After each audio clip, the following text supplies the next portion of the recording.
What's going on, everybody? Happy Friday. Welcome to another new episode of Life's a Bit with Larry Mullins.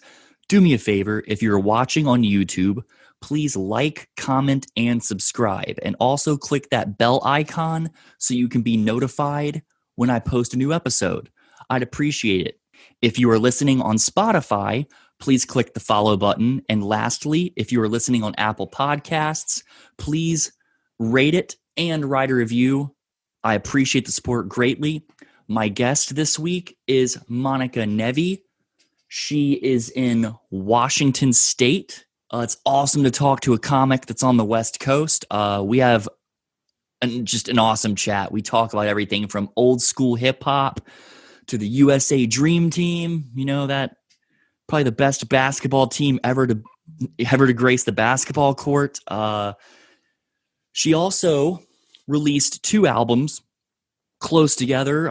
Her stand-up album is entitled Mostly Finger Guns. If you're watching, I'll flash the album art right around here.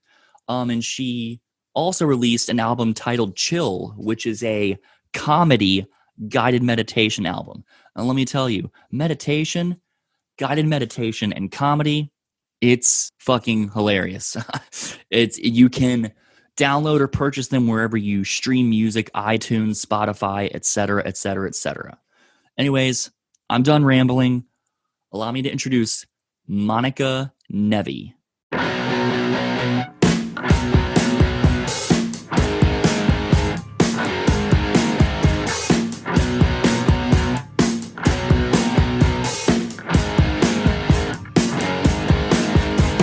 I love the purple beanie. Thanks. I'm like Avril Lavigne now that she's aged. It's I put these glasses on too. I don't wear glasses. It's just an easier than doing my makeup right now. So you don't actually wear glasses. It's more of like for a fashion thing. Yeah, I don't really do it unless I don't have time to do makeup before I'm on camera. It's dumb, but I tried that once and I'm like, it didn't really work out. I look kind of weird with glasses.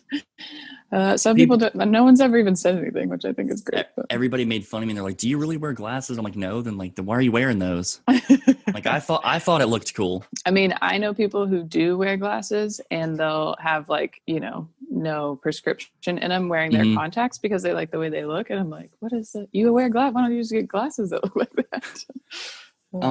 So are you on the West Coast? I am on the West Coast. Okay. Sorry, you're in Washington, right? Yeah. Because that's what your profile says. I'm like, man, I've only been on the West Coast one time. Really? Wow. My entire life. My sister was in the military and she was stationed in San Diego in California. Okay. So that's the only time I've been on the West Coast. Because I was like, wait, you're 3 hours behind, right?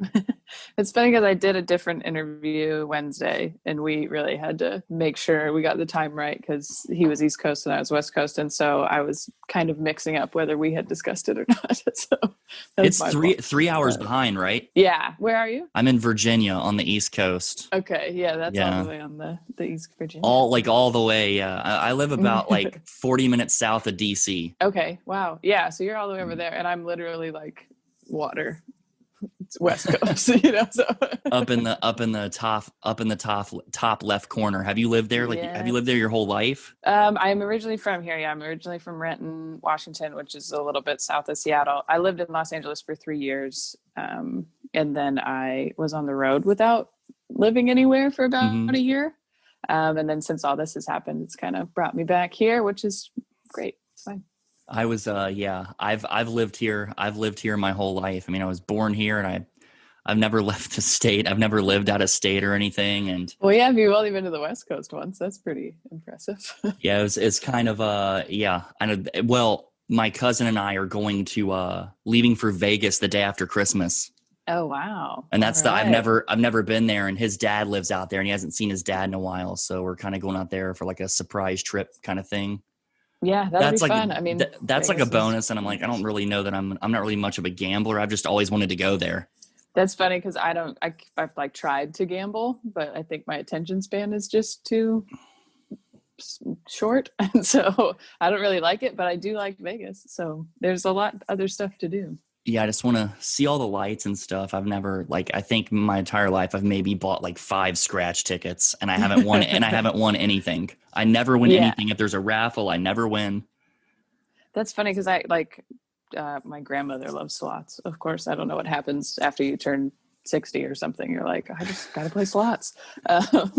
But and then some of my friends love poker and whatnot, but I just can't either one. I don't like losing money. Like it bothers me. And you have to like lose to gain, you know, you got to play for a while to kind of, and I just, it makes me uncomfortable. Yeah, I had a one of my old jobs. I had a group of coworkers that they would go to this one little.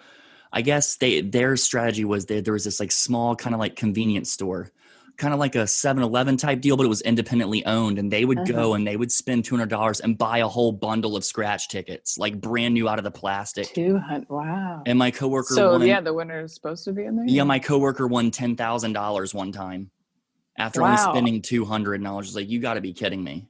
But that's like Like, an investment, you know, like you're yeah, really like you like said, betting on you this. have to spend more to even. Yeah, there, I mean, there's a reason it's a lucrative industry. Um, I used to work at a convenience store like that, but it had like a little deli, so I worked in the deli part. And after we would, like, I had a tip jar, but it was like it was in the bottom of an apartment building, you know, like Uh-huh. downtown Seattle. So it was like a lot of, it's really close to where the Space Needle and stuff is. And so we get a lot of people in there, but they just like not tipping, you know, like you don't really tip at a convenience store. So I'd have, you know, $5-7 or whatever. And I would usually buy a scratch ticket just to, because if I did win, then I'd be doubling my tip money, which I wasn't, you know, servers, they're like, oh, I pay my rent with tips. Yeah, that's not what was happening for me. So I was like, I'll use this $7 to maybe make 13. That's like I've always wanted to come out there too because I know like there's I mean I guess at least in the I'm going to show my age, like I know at least in the 90s like a lot of good bands came out of Seattle. I don't know if is there still big music scene there? I mean with COVID and all that stuff, but I mean before then is it still like really big for music Yeah, out I really there? think so. There's been a lot of so there, I think we really hold on to kind of that grunge era. So there's still a lot of like rock bands going on. I guess you would come remember. I have a different taste, but there's also like this weird stream of like underground rappers that are from Seattle. So it's a weird but yeah, there's like way more venues to do music in than comedy for sure. And a lot of those classic venues that you hear about, like Nirvana playing and stuff, they're still there. And A lot of I those think, classic venues. So yeah, well, I what say, is your I mean, taste? You said you had a different taste. What is your taste? I like R&B and hip Okay. hop. So, Look, I used to but be I'm pretty eclectic. I like, you know, I can get down I'm to some Nirvana. I'm pretty much the same. I went through like phases like when I the very first type of music I actually got into was rap. Like back Public Enemy and Cypress Yeah, Hill and all there you that. And go. then Way back then. like the old school stuff. And then like the first, I mean, back when they had cassette tapes, I bought Green Day's Dookie, and that's what got me into like alternative. Yeah. And I would Well, and go then, and I would go yeah, back and forth, and now like the library on my phone, it has literally everything. Any yeah, kind of genre you could think of. If it sounds good, I'll listen to it. yeah. I had my older brother is 9 years older than me. And Hmm. so I feel like there was a lot of like whatever he was listening to, I was kind of into. The first few albums I was given were from him, and I had Mary J. Blige and LL Cool J. Those were like the first CDs I ever had. But then like all of my friends I was like boy band era when I was in like elementary school and Hmm. stuff. That was like Backstreet Boys and NSYNC and stuff like that. And so there was a little bit of that trickling in, but my brother wasn't he hated it so much that he like wouldn't let me listen to NSYNC or anything. So I had a lot of different That's so. it's just coming at me. And my dad, like he loves old like I mean Beatles and stuff obviously, but then we would play Ray Charles and Aretha Franklin in the car. And so I have like some of that in my library now, you Mhm. know, like it's just this, because then it was like whatever you could buy at the store that you had to physically have, and you know you had a cassette tape or whatever, Yeah. and now you can just put it all in one place, and it can be from all these different genres, It's I guess. it's weird. Like I know like it used to be like a treat to like go to the mall and go to the music store and like look through CDs and everything, and I'll still like if somebody like is putting out a new album that I like, I'll pre-order it just to have a physical copy, depending on who it is. Yeah. It's But I so weird. still, Well, so yeah. I mean, sorry. I just put out two. Sorry, this is me stressing about the fact I can't physically sell things right now. Just put out 2 albums, and so these are my first 2, which is weird, of course, because they were within a month of each other. But normally, as a You already comedian, you answered one of my travel. questions Oh, right off good. the bat. I didn't, because I know um, they were close together, but I'll anyways continue. I'll ask another question about that. Sorry. Normally, when you put out an album, I think as a musician or as a comedian or whatever, any type of live entertainment, you tour. You go around and you say, "Hey, I have this new album, and you can buy it after the show or whatever." And it's just, I never thought in a million years that I would say I miss selling my own merch, because you go from a performer to a cashier. But like after shows, and I really had that thought where I was like, God, I miss, because I'm just like shouting into the void for the last 3 months of like, hey, these are coming out, I hope you're buying them, I can't tell though, like I have no Because you idea if you're can't do buying them. anything else. So you're like, Yeah, and I hey, do can't this, do see this, do it, this. and Yeah. yeah. But it's, I can see the person that's buying it, they're excited, I can hand it to them, I also see the financial return immediately. It's Yeah. just a better experience selling them after.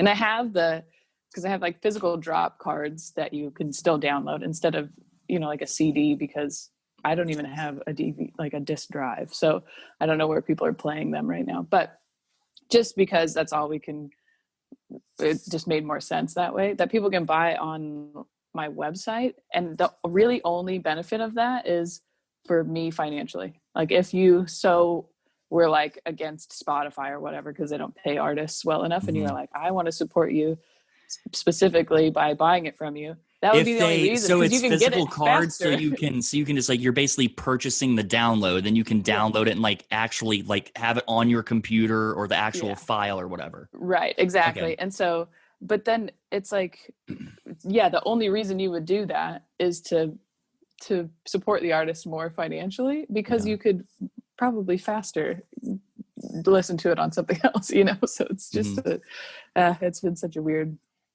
experience. But yeah, back then you go to the music store, you look through everything for however long, and then maybe you can buy 1 or 2.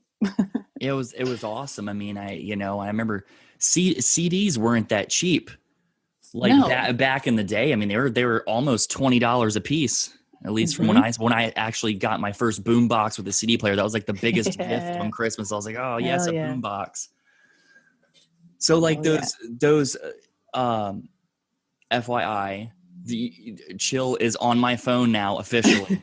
All And right. I Very good. listened to it and I was honestly crying because I was wondering, I the didn't know whole tears were gonna happen. no, because right when I heard you're a boss motherfucker, I'm like, I'm gonna love this, because when I hear like meditation music and the word fuck don't really go together, but I love it because I heard something similar to that on YouTube like years ago, where somebody was Yeah. like, breathe out the bullshit or something like that. But Right. where'd you get the idea to do that? Like, It's do so you funny normally because, meditate or something? You're just like, I'm just gonna do this to be funny. yeah, no, I do. I actually do meditate. I've probably been meditating pretty regularly for almost 10 years. I mean, it's been quite a while, but I hate I hate the culture of it. I mean, not to, you know, shit on the thing I just created, but it kind of makes me feel weird. I don't like especially guided meditation. I always feel kind of awkward. And what would happen was it's like a very simple, difficult thing to do. You know what I mean? And so I tried some guided stuff just to make it a bit easier than just trying to clear your mind on your own. And they were just kind of corny. And like I think the first one that really hit me was, just like laying down, close your eyes, blah, blah, blah. And then she just goes, you ever been in nature? And it just made me laugh. So I was like, are we answering questions? Like it was in the way she said it. And so I was just laughing and was kind of like, oh, that'd be a fun thing. So I made one. I mean, I've been making the meditations for 5 years.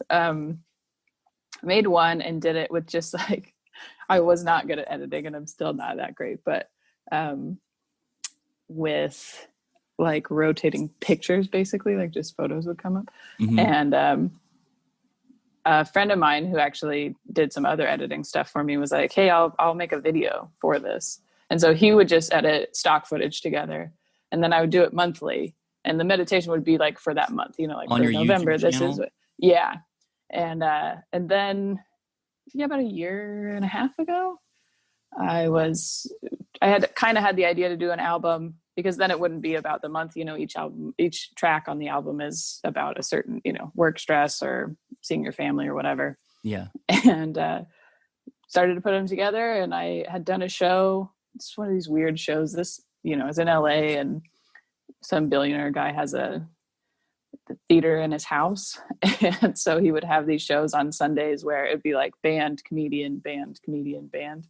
And I was on it, and he would let musicians kind of jam afterwards.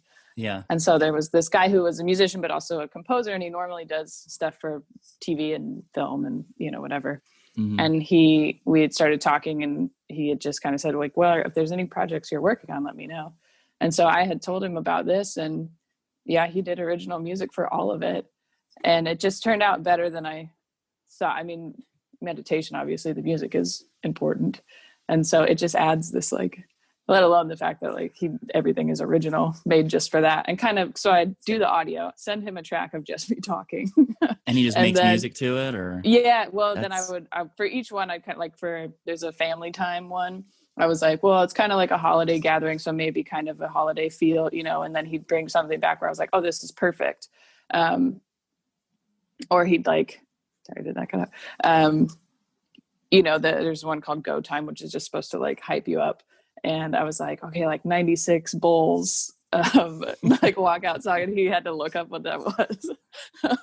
But he comes back, I was like, oh, this is perfect. So we, but I just give him like 3 keywords, and then he'd come back with this like perfect music for it. So that's funny. Like when I started playing it, I was like, whoa, because your voice is so soothing. Like it sounds like I'm actually listening to like a meditation, like I was like, whoa. And then I'd start laughing because I used to have the Fire Stick, and there's this thing built in called Sleep or whatever. I guess it's kind of like a guided sleep exercise kind of deal. Oh, okay. Where it's like, focus on your breathing and put your hands on your legs. And I'm like, what? This is corny. And I passed out. Like it worked. It worked. Yeah. But I mean, like it's gonna be art. I knew. Could you say? Would you say? Have you ever been in nature? You said the one you heard. Like, have you ever been in nature?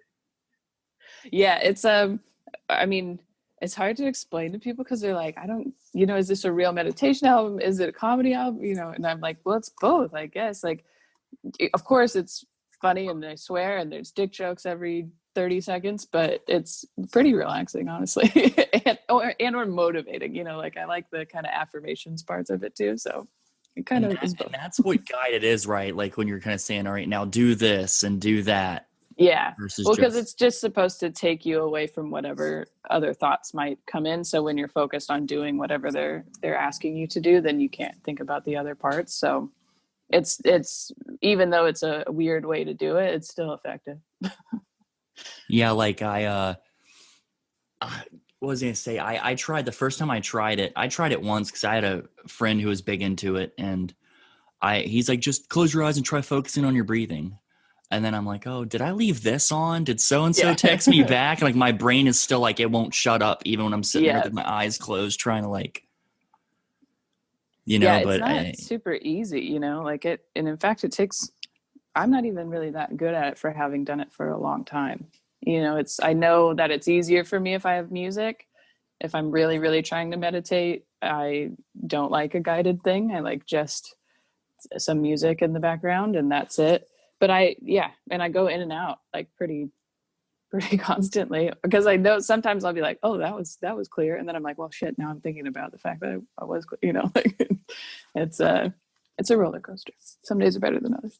Back when you said 96 Bulls, and the thing is, I'm not really huge into basketball, but when I was younger, like growing up, that the Team USA with like Michael Jordan, Dream Team, yes.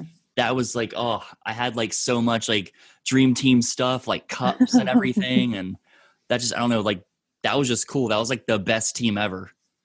Yeah, that was a great time for basketball, I think. but also that was when I'm from Seattle. That's when the Sonics were at their best, other than '79, of course, when we won the championship. But that was the Gary Payton, Sean Kemp kind of era, and that's, I think I still live in there in my heart. So I remember the Bulls then. I didn't like them because they beat us in the championship, Yeah. but that whole time was kind of my formative basketball loving time. So it was kind of fun it always trickles into everything, honestly. I've only been to one basketball game, and because of where I live, it was a Wizards game. I think they played. Yeah, there you go. I think they played. God, I can't remember. I wish I could remember who they played. It wasn't like, I guess every team's a pro team and every team's famous, but it wasn't like one of like the bigger teams like that. Right, that Off the people top who of your weren't head. basketball fans would know. Yeah. Yeah. And I was like, oh, this is kind of cool. And I just remember like I grew up like I playing the NBA Jam video Yeah, games. And, like that's hell what yeah. that was like literally my favorite game, but I just never really watched it a lot. Wanted to ask for your the whole mostly finger guns. I've from talking to other people, everybody has like their own way of doing it. Like, was that recorded over like one show, or was it like bits and pieces from multiple different ones? Or Yeah, that I'm one ended curious up as to the being, process. You know what I mean? yeah. That one ended up being one show. But we recorded 6 with the intention that if we didn't get one full one we were happy with, we could, use other parts. There was 2 that I was pretty happy with that I was like, oh, I would use both of these. They were happy with a lot of other ones. In fact, they tried to use the Thursday one first, and I was like, I go off the rails about 30 minutes in, and I'm not doing material anymore, so we're not going to use that one. Um, like I literally said out loud, well, this isn't going to make the album. And then they send me an edit of it, and I'm like, you guys, no, not this one, So we ended up using the Saturday show. It's because it was super fun, sold out, and it, kind of worked the way that I wanted it to. But a lot of people kind of, and I also I took 2 halves of the whole set and then I flopped them on a couple of them just to Mm-hmm. see if they got like a better reaction later in the set. And it kind of did, but so you could kind of Frankenstein it and put them together a little bit. I think it's more work for the editors, but some people only get to record one show. I had a whole weekend, which was nice. So it was a little less pressure as far as like making this one show really good. But I love the and it's funny when you said off the rails, like I kind of giggled inside because I say that all the time. Or you can just use it really, oh, that person's off the rails, like when they're just so you just go off on a tangent and you're like, yeah, I don't want to use that. I'm not telling jokes. I kind of did. Well, it's so weird because for an album you usually have to go back and kind of say, oh, here's this old stuff that I never recorded that's good enough to be on the album, but I haven't been doing it in a while. So you have to kind of try and do it. And that first show, there was some stuff that I wasn't sure if I was going to do or not. Mm-hmm. And so I just kind of didn't do it. And then I did all the stuff I knew wasn't going to be on the album that had like act outs or was too dirty. And so I kind of did that, and there was a lot of commentary on the first one where I'm just like, I actually have that one recorded on video. It's the only one that's recorded on video. So it's just, I needed to break the fourth wall. It's live, but you know what I mean? A little bit just to be like, okay, everyone calm down. It's fine. I messed up already. I messed up like 2 minutes in. And so I'm like, all right, we got that out of the way. So there's a lot of that stuff on that first one. That's so funny.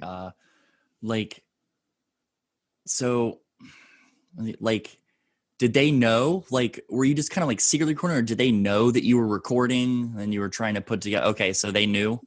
Yeah, I always wonder, do they know, or is you marketed it that way, right? We marketed it that way, but we also, for the most part, you tell people obviously to get them to come, they want to be a part of it. But also it's, a normal show, people can get rowdy and heckle or be talking in the background or whatever. And so you tell them that, hey, like this is a recording. And I had them record all of the openers too. So they had recordings, not for, an album, but just for themselves. And so we had the whole thing kind of be like, be appropriate and be quiet. And this is going on albums. So shush. And for the most part, they were okay. There was the late shows on Friday and Saturday were, I mean, of course, I was a bit off the rails because those were the two earlies that I felt good about and was kind of like, I think we got it, not in like but I'm like, we're probably not going to use the later, less people, they're more drunk. I think it was Saturday late where it was just like, I don't even know if I did jokes. I mean, I was probably just talking to them most of the time because they were so drunk. Everybody there was drunk, huh? Yeah, that's a pretty classic thing at my shows. So. The like looking on your Instagram, like YouTube and stuff, like you do like a lot of, I guess you would call them like skits or sketch videos, like little mini videos. Like where do you?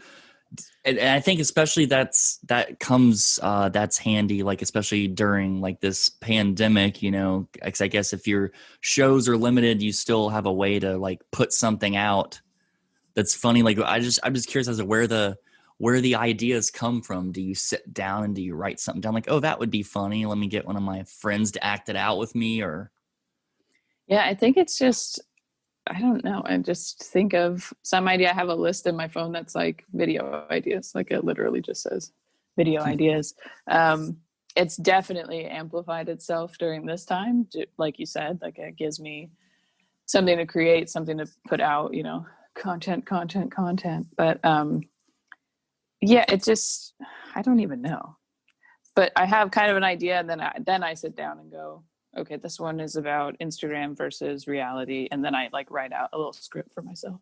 Most of them are me talking to myself. It's not, I play all the characters and it's just silly, but I have fun because it's just different than stand-up where it's something like, I'd want to talk about, but just you're not quite able to put it in a joke form. So it's just a better idea when it's kind of acted out. And so there's plenty of ideas I've had over the years for jokes that end up being just better in like a sketch form. And so that works out. It gives me a way to do it, I, at least here, I don't, because at least with the news, I know they're somewhat like increasing some restrictions. I don't know how you want to word it. Like some of the capacities for indoors are going down a little more. Like it started opening up and now they're kind of tightening it a little more again. Like, I don't know how it is out there. Like, well, out here in Washington, we haven't been able to do anything since it started. So indoor entertainment or outdoor, which is annoying. So the rule is you can have an entertainer be outside for a private party that is only people who live in the same house. So I have done some backyard shows for like people's birthdays, but they're still inviting like other friends. Yeah. People are wearing masks and stuff, but yeah, so you can't do anything inside. Oregon, you could. And so I was actually going down there quite a bit, it's still, their capacity was limited, but then they just recently stopped doing that again. So it's been really, really limited. I mean, all the corporate events that I have because, the holidays is kind of a corporate party time. They're all virtual right now, which is fine, but different. Yeah. Not that corporates are the most fun thing anyways, but so there's been, I think maybe 3 or 4 weeks ago, I did an outdoor show here that we kind of weren't supposed to. The rule is if it has restaurants, like if they serve food, then you can't have live entertainment. So it was a brewery that was just a manufacturer. It wasn't like a restaurant. So that's how they were kind of getting around it. But like a loophole kind of deal. Yeah, we did it outside and everyone was spaced and stuff. And it was honestly super fun. It was like so rejuvenating and they were great. And I had a wonderful time and made you go, oh yeah, this is why. Okay, this is what we want to get back to. But yeah, since then, it was like the next day they like shut everything down again. It's probably our fault, but yeah, I want to go to one of these outdoor shows. Well, it's the temperature's dropping now.